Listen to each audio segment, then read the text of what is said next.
Setelah kita mempelajari endapan latrit supergen nikel, di segmen ketiga ini kita akan mempelajari endapan latrit tipe residual yaitu bauksit latrit.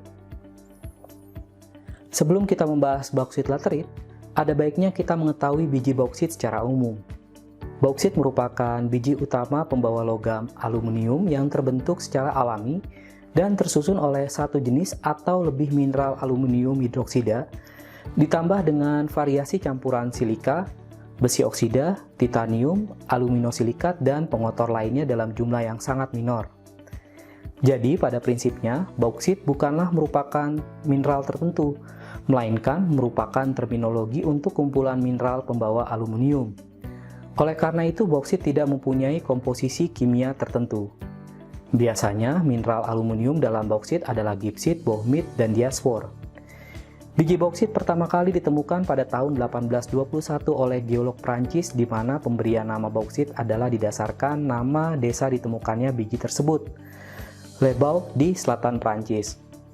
Di dalam biji bauksit terkandung mayoritas Al2O3, lalu ada Fe2, TiO2, dan SiO2. Di alam, umumnya bauksit ditemukan dalam bentuk agregat dengan warna oranye sampai kemerah-merahan jika kandungan oksida besinya lebih dominan. Bauksit dengan kandungan aluminium hidroksida yang lebih dominan akan memiliki warna abu-abu dengan bercak putih susu.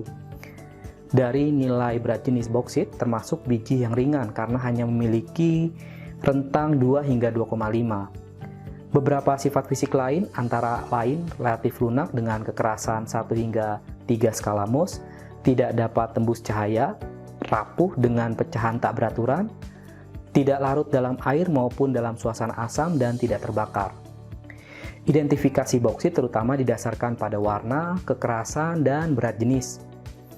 Jika Anda perhatikan, pada bauksit terdapat tekstur yang umum dijumpai, yaitu tekstur oolitik, pisolitik, dan konkresi. Oolitik memiliki kenampakan yang sama dengan tekstur pisolitik, yaitu adanya tekstur membundar pada biji bauksit yang disebabkan oleh adanya mineral-mineral aluminium hidroksida yang diselubungi oleh mineral-mineral oksida dengan geometrik yang konsentris. Namun pada pisolitik tekstur memundarnya memiliki geometri lebih dari 2 mm. Tekstur konkresi terlihat dengan adanya nodul-nodul yang mengisi rongga-rongga pada biji bauksit yang kaya akan mineral aluminium hidroksida. Tercatat hingga tahun 2019, Indonesia termasuk salah satu negara penghasil bauksit yang cukup besar di dunia. Berdasarkan proses pembentukannya, bauksit dapat ditemukan dalam 2 jenis endapan, yaitu tipe latrit dan tipe karst. Bauksit latrit merupakan produk pelapukan sisa batuan aluminosilikat, seperti batu pasir kaya lempung, gneiss, granit, dolerit, dan gabbro yang dihasilkan dari pelindian intensif di daerah tropis dan subtropis, suatu proses yang disebut dengan lateritisasi.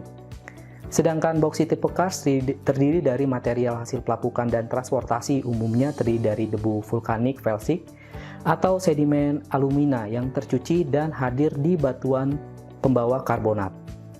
Sebenarnya ada satu lagi jenis bauksit, yaitu tipe thikfin, yang merupakan hasil erosi dari endapan latrit atau bauksit sedimenter. Mineral gipsit umumnya ditemukan pada endapan bauksit latrit, sedangkan bohmit dan diasfor lebih umum ditemukan pada endapan bauksit karst.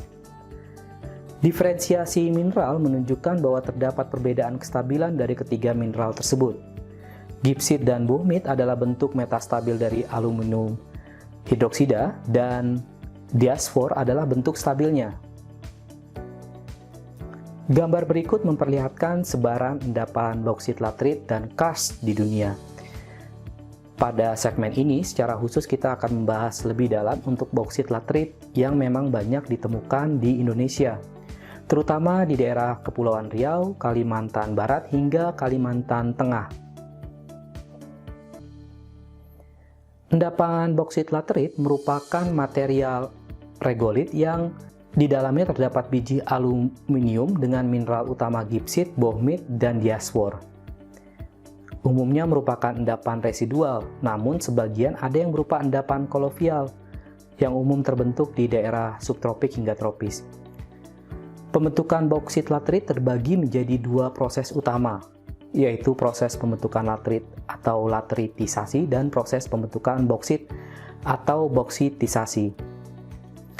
Proses lateritisasi didahului oleh pelapukan batuan sumber yang kaya akan besi dan aluminium di daerah tropis dan subtropis yang disebabkan oleh perubahan iklim dan cuaca terus-menerus.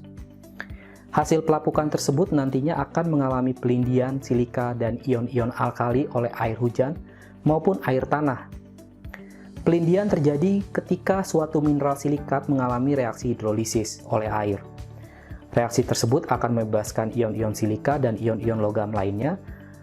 Ion-ion silika akan menangkap ion H+ dari proses hidrolisis tersebut, lalu akan membentuk asam silikat sebagai fase yang larut dan mobile.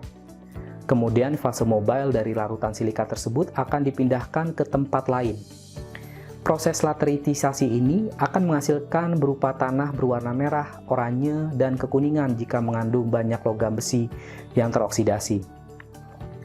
Pembentukan boksit merupakan tahap lanjutan setelah lateritisasi terjadi. Pada kondisi yang sangat ekstrim, residu dari pelindian mineral silikat akan mengalami boksitisasi.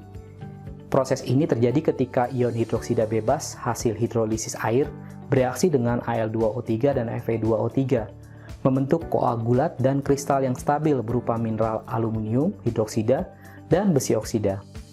Pengkayaan mineral aluminium hidroksida akan semakin besar jika batuan sumber memiliki rasio Al2O3 yang relatif tinggi terhadap Fe2O3.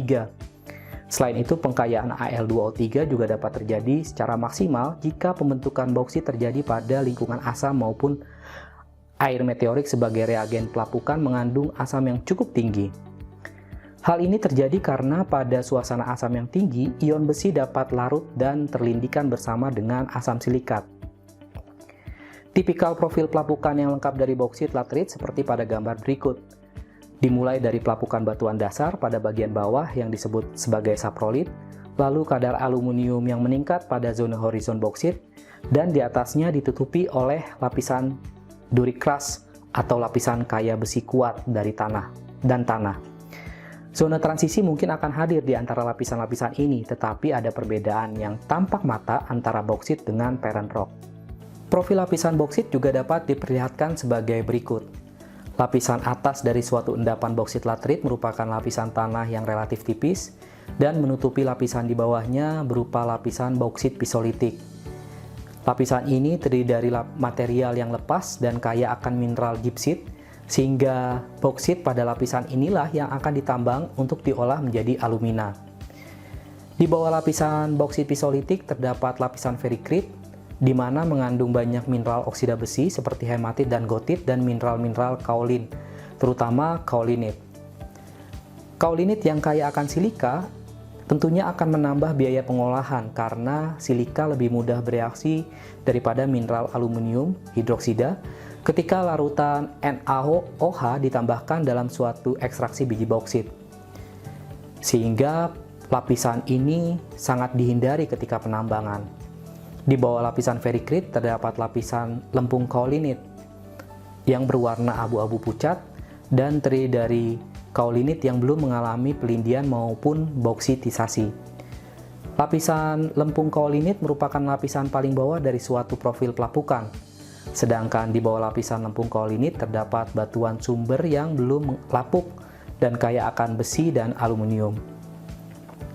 Sama seperti endapan laterit pada umumnya, ada beberapa kontrol pembentukan endapan boksit laterit, antara lain litologi bedrock, geomorfologi, dan kondisi iklim serta paleoclimate, sebagaimana yang diperlihatkan pada slide ini dan slide berikutnya.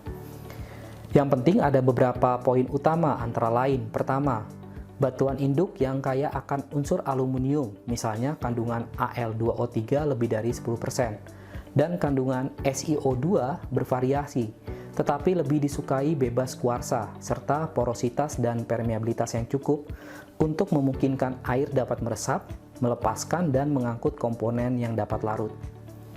Lalu yang kedua menyangkut geomorfologi. Boksit laterit pada masa lampau terbentuk pada permukaan datar dan ditemukan di sebagian dataran tinggi pada masa kini. Dengan kata lain, terdapat stabilitas tektonik jangka panjang dengan pengangkatan vertikal yang tenang sebagai satu-satunya gangguan. Lalu yang menyangkut kondisi iklim dan paleoclimate, bahwa endapan ini berkembang dengan baik pada daerah tropis dan subtropis dengan curah hujan yang tinggi dengan temperatur harian lebih dan besar dari 20 derajat Celcius. Selain itu, periode umur geologi tertentu juga dapat mempengaruhi bagi pembentukan bauksit daripada periode lainnya, seperti yang ditunjukkan oleh hubungan yang kuat dengan kondisi iklim dan regresi temperatur pada gambar berikut. Terakhir, saya ingin memperlihatkan beberapa gambaran lapangan endapan bauksit laterit.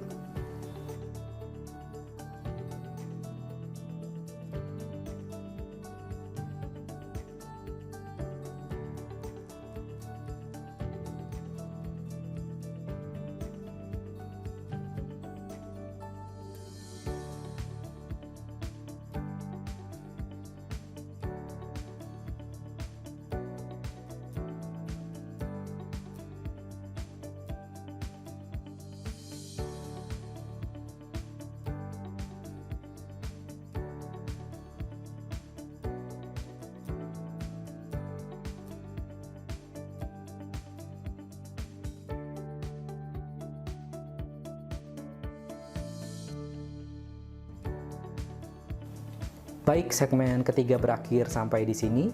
Di segmen selanjutnya kita masih akan membahas endapan laterit residu yang lainnya. Terima kasih atas perhatiannya.